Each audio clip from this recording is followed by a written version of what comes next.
Well, hello, it's that time again. Rue and Stu in the shed. So, Ruth, who did we manage to bribe to talk to us tonight? Well, Stuart, tonight we've got the lovely Jo, and Jo, is it Durrant or Durrant? We're not It, sure. it's Durrant, and I was saying, Ruth, that I had a story about that. When we got married, actually, when we were just being introduced in our wedding reception, they said, "Is it Durrant or Durrant? Durrant or Durrant?" So we said, "No, it's Durrant, Durrant," and they were like, "Okay, okay." Ladies and gentlemen, please will you start standing for Mr. and Mrs. Durrant? Got it wrong straight away. So maybe we should just change it. But Durrant like current. Durrant like current. Okay, I'll remember that now. Okay, so the first question we were going to ask you was, how did you come to faith, and what difference does it make?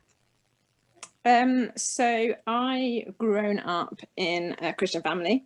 In fact, my dad's a Baptist minister as well. So, but actually, it was my brother that brought me to faith. So when he was quite young, and I think probably about 7 or 8, and I was probably about 5, he went to a holiday club, and he'd come back really concerned that if I died, I wouldn't go to heaven because he didn't think I knew Jesus. And so my mum said, "Well, tell Jo about it." So he sat me down, gave me a whole explanation and what I needed to do, and he sent me down to the bottom and stand at the bottom of the stairs and say a prayer. And I have a memory of standing at the bottom of the stairs saying a prayer, and actually I think it was probably quite childlike at the time, but I think it was quite real. And then I'd say there's other significant times kind of during my teenage years where I kind of reaffirmed that in like a less childlike way, but probably quite early on. And then what difference does it make? Well, in the way that I've became a Christian so young, that actually it's difficult to say what difference it makes because I've never really known life without it. So I can point to different places and different things, but actually life's not been without faith. So maybe that's actually a great thing. Yeah, it's a great thing. How did you meet Phil? Okay, so you may have noticed that Phil's quite dramatic. We actually met on a performing arts camp. So I used to dance, and he was into drama, and we both led on a performing arts camp. So we met there while we were both at university. He was at Durham and I was in Southampton. So did quite long distance for a year, broke up. He broke up. And they got back together 3 years later, just at the point where he was finishing his, no, he wasn't finishing his ministerial training. He was in his last year of ministerial training. So we went from not seeing each other at all, back together, 7 weeks later engaged, 2 weeks later looking for churches to move around. So there you go. That's where we met, the Scripture Union camp. Now, you mentioned that you are the daughter of a Baptist minister, and now you're the wife of a Baptist minister. I mean, couldn't that be called making the same mistake twice? Yeah, possibly. I often sort of wonder how the conversation goes when you tell your parents you've got a special boyfriend. Oh, what does he do? And then you say, Baptist minister. What did anything like that, and how did it go down? So when we first met, he wasn't a Baptist minister. So I met him back when he had hair pre-Baptist minister training. Yeah. And Jo, you work as well. You're a working mum, don't you? What do you do for your job, and how much time does that take up? It's quite hard to juggle, isn't it? Yeah. So I work 3 days a week. In fact, when we first moved here, I wasn't working. I work 3 days a week now as a grants manager in a science and technology company just down the road in Bedbrook Science Park, who are working on a new form of X-ray technology. So quite interesting. Don't understand it all, but fun none the same. And so you manage that with the children, okay? Do you? It's quite hard to. Yes, when school is on. When there's lockdown and homeschooling, that's another interesting challenge. But it's actually quite nice with the kids. It's a nice balance. 3 days, yeah, it's really nice. So how's homeschooling going? Are you learning lots? What, homeschooling? Sorry. Yeah. Yeah, year 2. I think I can just about handle year 2 maths. Yeah. No, it's not too bad. She's not that. It's only year 2, so I think if I didn't know it, I think that would be a problem. But I think we're all right. And one thing we wanted to ask is, what has sustained you during the lockdown? What's kept you going during lockdown? Good question. I think having work has been really sustaining, actually, because it keeps you, gives you something external.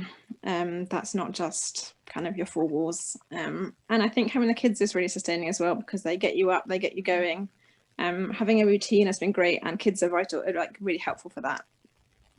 So I suppose there's been no choice but to keep going. And well, I suppose like being able to go out for long walks, not that long with a 3-year-old, but walks, and having some nice time with family actually has been quite nice during lockdown.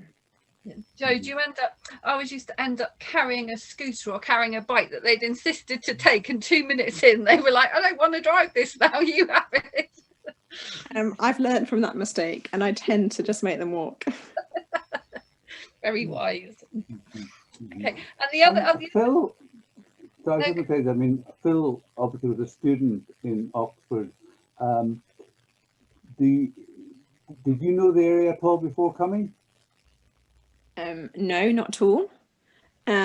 So he was a student in Oxford during the time that we weren't together. So there were 3 years when we were apart, which is when he trained. And so I did visit Oxford in that final year of his training. But no, I have no connection to Oxford really. I suppose I had actually heard of Kidlington, because I don't know if you know that my dad had been interviewed for the job at Kidlington Baptist Church before Graham was employed. So when I was kind of 7, maybe, does that age me? I had heard of Kidlington Baptist Church at that time, but absolutely no links to Oxford at all, no. Well, I in fact was in leadership at that time, and I was 100% in favour of your dad. I lobbied for him, but the others just wouldn't have it. I mean, it was terrible. Awful. I'm so glad you brought that up.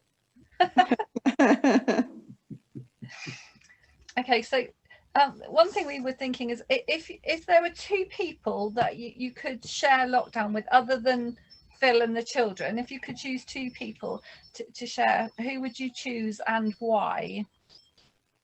That's a really hard question, and I couldn't decide on pinpointing 2 people. Right, okay. But people have 2 criteria. So I live in a house full of introverts, so I'd quite like a couple of extroverts who can sit and chat with me. That would be quite nice. So that would be one of my criteria. What's that, Ruth? You and me both. Yeah, exactly. So it would be nice to have a couple of extroverts maybe for a little while. That would be fun. And maybe some people who could help out with the kids, so I didn't have to juggle homeschool and work and feel that tension all the time, which is not very fun. So if you know those people that fulfill that criteria, they're welcome to apply and, you know, come and join us. We'll look out for an extrovert teacher. Yeah. Yeah. No, yeah. I mean, you would like a gourmet chef as well, you know. I mean, with no expense shared on this program. So I mean, would you like a gourmet chef who's cooking as well? Yeah, but that leads on very nicely to this what activities are you passionate about? But one thing we need to mention is we have a potential bake-off star in our presence who about your experience of baking in the lockdown. Yeah, so I don't really bake. I know that's like a kind of minister's wife thing, isn't it? Like a stereotype that minister's wife bakes. I don't bake. Yeah, but I did win my work Christmas bake-off recently. I think it was slightly a fix because the person who was second was much better than mine. But yeah, we did win with some Christmas snowman biscuits. What activities am I passionate about, did you say, Ruth? Activities you're passionate about. And your biscuits are amazing. The pictures are amazing. Yeah, I mean, they look better than they tasted, actually. I didn't like them, but I didn't tell the judging that.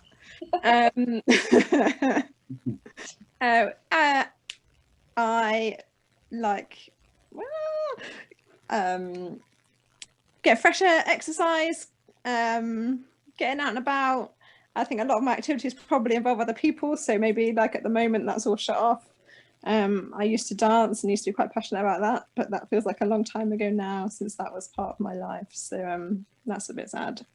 Activities I really enjoy is spending time with friends, really, and again that's something not for this season in the same way. So yeah. I do believe that a mutual friend of ours mentioned ballroom dancing, no less. Ballroom dancing. Are you talking about Andy? I am. Yeah, so a mutual friend of ours, they took us ballroom dancing for Phil and I had lessons actually. We did ballroom dancing all with this other couple that Stuart knows, but and they gave it up quite soon actually. So it ended up Phil and I, and we were the youngest people by about 40 years, but we gave it up actually because it was meant to be something that was kind of good date night, but actually it was not very good for our marriage because we just used to argue because I didn't like to let Phil lead. And that's not very conducive in ballroom dancing, apparently. So, what sort of dancing? Was it just like waltz and things like that? It was ballroom and Latin. So the ballroom you have to be led. And obviously I've done a lot of dancing and Phil not so much, except his own freestyle dancing that he likes to do. So yeah, we didn't enjoy it. So we gave Ruth, I can see it, you know, after Bake Off, she'll be on Strictly, whatever next. Yeah, exactly. Yeah, maybe it's something we'll pick back up in retirement when we've resolved those issues and need some, yeah, something to do. You mentioned sort of drama performing. Are you still interested in that, or? So drama, not so much me. I'm on mine with the dancing, but not really. I'm not really into drama, I have to say. Yeah, that's just Phil. Why did you decide to study psychology? Firstly, Stuart, I'm quite impressed that you remember that I do psychology. But why did I just go? I think probably because as a 17-year-old, when you're having to choose what you do at university, you've no idea what you want to do with your life. I think I thought I wanted to be a psychologist. I definitely don't want to go down that path. I think at A-level, I really enjoyed psychology and I really enjoyed maths, but my parents have both got a maths degree, and I think it was like my teenage rebellion that I didn't want to do the same as my parents. So psychology it was. Yeah. But I mean, I sometimes wonder if people who understand psychology are constantly analysing situations, and if you go to a job interview, or you think yourself, I know why you're asking that question. It doesn't work like that. I actually really enjoyed the sciencey bit of psychology, so I don't think that was kind of the side of psychology that I actually really enjoyed. So, and then they don't teach you that actually. I think there used to be hoodies going around saying like, "No, I don't know what you're thinking" at university, because that was what everybody said. But no, I have used it, I suppose, in oblique ways, but not directly. Yeah. And the question was just, have you got a favourite Bible verse or several favourite Bible verses? One is hard to pick. Yeah, I think one is hard to pick. I have chosen one. Well, I've kind of got two. I think my favourite probably is Psalm 46. Be still and know that I am God. I mean, there's so much in there to unpack, but yeah, that's been really significant for me. Probably God prodding me and just telling me to slow down and actually focus on him. And the other one that was significant at a certain time but was always stuck with me is the Ephesians 3 verse 20, the to him who's able to do immeasurably more than you could ask or imagine, which is obviously a longer verse than that, but that bit really was always stuck with me. I just got this down because that's my verse that somebody embroidered for me. Be still and know that I'm God. So oh, there you go. Yeah. Good one. Cromwell has got a question for you, Jo. I'll just bring him. Come on, Cromwell. dogs or cats? Cats 100. Cromwell, close your ears. I don't. Well, I that mean, didn't go down well, did it? no, sorry, come on. Like, I can really see that dogs are great for your kind of well-being and getting you out and walking. But no, I don't actually like dogs. I'm sorry. Very controversial. I'm 100%. He'll let you off. He'll let you off because it's you. Sorry. Oh, and the cat's just there behind you as well. So. Just right behind me. Thank you. Somebody once told me the difference between dogs and cats is that if you call a dog, the dog comes. If you call the cat, you get an answer phone message. I'm busy right now. Leave your message, and I may come back when it suits me. Yes, tough love, but the cat. So nobody else doesn't like Phil, but she loves me.